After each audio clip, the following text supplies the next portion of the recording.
দর্শকদের কাছে আমি দুঃখ প্রকাশ করছি। আসলে আমি জানতাম না যে আওয়ামী লীগের সহযোগী শামীম হাসান হায়দার পাটোয়ারী ভাইদের সাথে আমাদের এখনো বসতে হবে। জানলে আমি আসলে আসতাম না, এবং হাউসের সৌন্দর্যের জন্য আসলে আমি অ্যাটেন্ড করছি।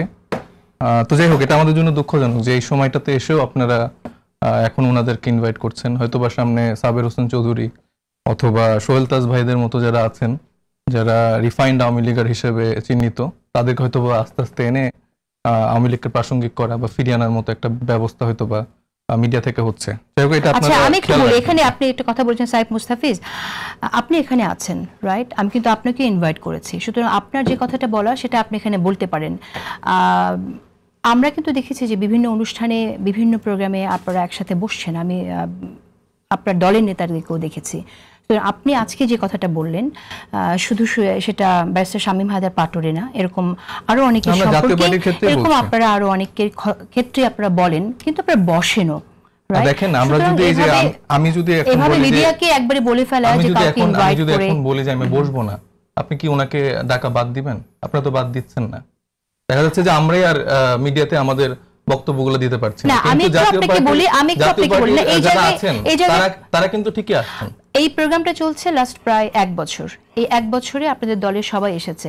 আজকে আপনি অবাক হবেন, আজকে in fact the very first day যে ব্যারিস্টার শামীম হায়দার পাটোয়ারী এখানে এসেছেন, ওকে? এবং এখানে এসেছেন এবং আপনি এই কথাটা আমাকে বললেন যে আপনারা এখানে আওয়ামী লীগ পুনর্বাসনের কাজ করবেন, এইভাবে তাদেরকে দেখে। This is unfortunate. না, আমি কিন্তু আপনাকে ব্যক্তিগতভাবে বলিনি, আমি কিন্তু এর আগে ওনাকে অনেকগুলো টক শোতে দেখেছি।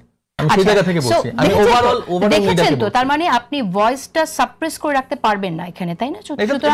আমার মনে হয় যে তাহলে কি আমরা আওয়ামী লীগকে আমরা আস্তে আস্তে জায়গা করে দিব? কিন্তু জাতীয় পার্টি তো নিষিদ্ধ দল না, জাতীয় পার্টির কার্যক্রম নিষিদ্ধ করা হয়নি। সেই জায়গা থেকে আপনারা জাতীয় পার্টি এখনো পর্যন্ত আমরা জানি নির্বাচনে যাবে, এবং আপনারাও নির্বাচনে যাবেন। জাতীয় পার্টির বিরুদ্ধে গণহত্যার, এই 24-এর গণঅভ্যুত্থানে গণহত্যার কোনো মামলাও কিন্তু তাদের কোনো নেতার বিরুদ্ধে হয়নি। সুতরাং সেই জায়গা থেকে আমি মনে করি যে আপনারা কথা বলতে পারেন ঠিক এভাবে। অ্যালকোহল, এটা কি আপনি টেবিলে এখন আমাদের সাথে বসে এখানে রাখতে পারবেন? বা মানে এটা তো ইলিগাল না, এটা তো হাউসের সৌন্দর্য, সামাজিক সৌন্দর্যের জায়গা থেকে এই ব্যাপারগুলো তো রাখা হয় না। তো আপনি যাকে বলছেন যে হচ্ছে ওনারা তো নিষিদ্ধ না, কিন্তু এই 17 বছর ধরে এই ওনারাই তো আসলে আওয়ামী লীগের বৈধতা দান করেছেন। আপনি এই যে আমাদের সাথে শান্ত ভাই আছেন, সেই প্রশ্ন আমি ওনাকে এর আগে করেছিলাম। আমার সাথে শান্ত ভাই আছেন, শান্ত ভাই আমার মনে হয় যে এগ্রি করবেন যে বিএনপি যেই জায়গায় স্ট্যান্ড নিয়েছিলেন যে আসলে তারা এরকম অবৈধ সরকারের সাথে বা এই ইলেকশনগুলো যাবে না, সেখানে কিন্তু একটা জায়গা তৈরি হয়েছিল যে ইলেকশনটা হবে না। সেই জায়গাটায় কিন্তু ওনারা কিন্তু সেই জায়গাটা বৈধতা দিয়েছে। শান্ত ভাই, আপনি কি এটা এগ্রি করেন কিনা? না, ডেফিনেটলি সেটা। তাহলে এই মানুষগুলোকে কিন্তু আমরা আবার অ্যাকোমোডেট করছি, যারা কিন্তু আসলে দিল্লি বা হাসিনার একটা নতুন এজেন্ডা বাস্তবায়নের জন্য কিন্তু বর্তমানে বয়ান উৎপাদন করছে। আমি কি একটু মত দিতে পারি এই বিষয়ে? যেহেতু কথাটা উঠেছে, যদি ওর কথা বলার টাইম, আমার মনে হয় যে যেহেতু জাতীয় পার্টিকে সরকারের উপর আপনারা বা অনেকেই অনেক রকম চাপ প্রয়োগ করবার পরে, দাবি করবার পরেও জাতীয় পার্টির কার্যক্রম নিষিদ্ধ করেনি। কেন করেনি এর জবাবটা সরকার দিতে পারে। তো জাতীয় পার্টি অভিযুক্ত হচ্ছে মূলত বাংলাদেশের গণতন্ত্র হত্যা করা এবং ফ্যাসিবাদকে দীর্ঘায়িত করার অভিযোগে অভিযুক্ত। তারা গণহত্যার অভিযোগে অভিযুক্ত না। আওয়ামী লীগের এখনো পর্যন্ত কার্যক্রম নিষিদ্ধ এবং যা বিচার হচ্ছে, 17 বছর ধরে শেষ করি বলছি আমি, আপনাকে ওই টাইমটা দিবে। যেহেতু আওয়ামী লীগেরও বিচারটা এখনো গণতন্ত্র হরণ, টাকা পাচার, লুটপাট ওগুলার হচ্ছে না। ওই বিচার যখন হবে, ডেফিনেটলি জাতীয় পার্টিরও যারা দায়ী তাদেরকে ওই বিচারে আনতেই হবে, অপরাধীদের। এখনো পর্যন্ত যেহেতু হয় না, ফলে সংবাদ মাধ্যমের পক্ষে সিদ্ধান্ত নেওয়া কঠিন যে এদের কাউকেই ডাকবে না বা কাউকে ডাকবে বা ডাকবে কি না। আজকে কমনওয়েলথ মহাসচিব এসে জাতীয় পার্টির 2 অংশের সঙ্গে দেখা করেছে। আমরা কিন্তু সরকার বা আমরা বা কোনো প্রোটোকল কূটনৈতিকভাবে সেটা কিন্তু ফেরানো যায় নাই। সেই জন্য আমি ব্যক্তিগতভাবে যেটা করি আপনাকে বলি, আমার দল হিসেবে যাই হোক, অনেক দলের, ভালো দলেরও কোনো ব্যক্তির ব্যাপারে আমার রিজার্ভেশন আছে। সেই হিসেবে যদি কোনো দলের প্রতি রিজার্ভেশন থাকে, আমি ওই টকশোতে ডাকলে আমি জানিয়ে দেই উনি বা ওনারা থাকলে আমি বসবো না। আপনাদের যদি এরকম থাকে, আপনি দল হিসেবে জাতীয় পার্টি কোনো রিজার্ভেশন, আপনারা যারাই চান, আপনি চাই অন্য দল চাই, যদি মনে করেন টকশোতে যাওয়ার আগে আপনারা জানিয়ে দিতে পারেন যে জাতীয় পার্টির কেউ বসলে আমি আসবো না। তখন ওরা চিন্তা করবেন যে who is priority to them, জাতীয় পার্টিকে ডাকবে না আপনাকে ডাকবে, একটা অ্যাডজাস্টমেন্ট আসবে। কিন্তু এই আমি কাজটা কিন্তু করছেন দেখেন না। আমি কিন্তু সেই freedom আপনার আছে।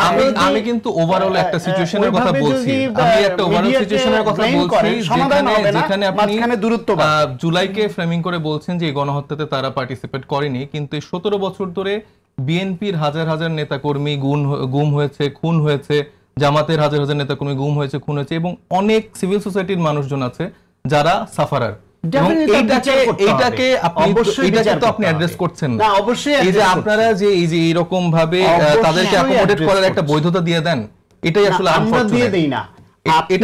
আমি বলছি যেমন আমি না করে দেই, অনেকে সমাজে হচ্ছে যে আপনার বলে দিতে পারছে হ্যাঁ এটা নিষিদ্ধ, তাহলে এটা করা যাবে না। যদি ওনাদের যে ফোন করেছে বলতেন যেখানে কি জাতীয় পার্টির কেউ থাকবে, হ্যাঁ বা না?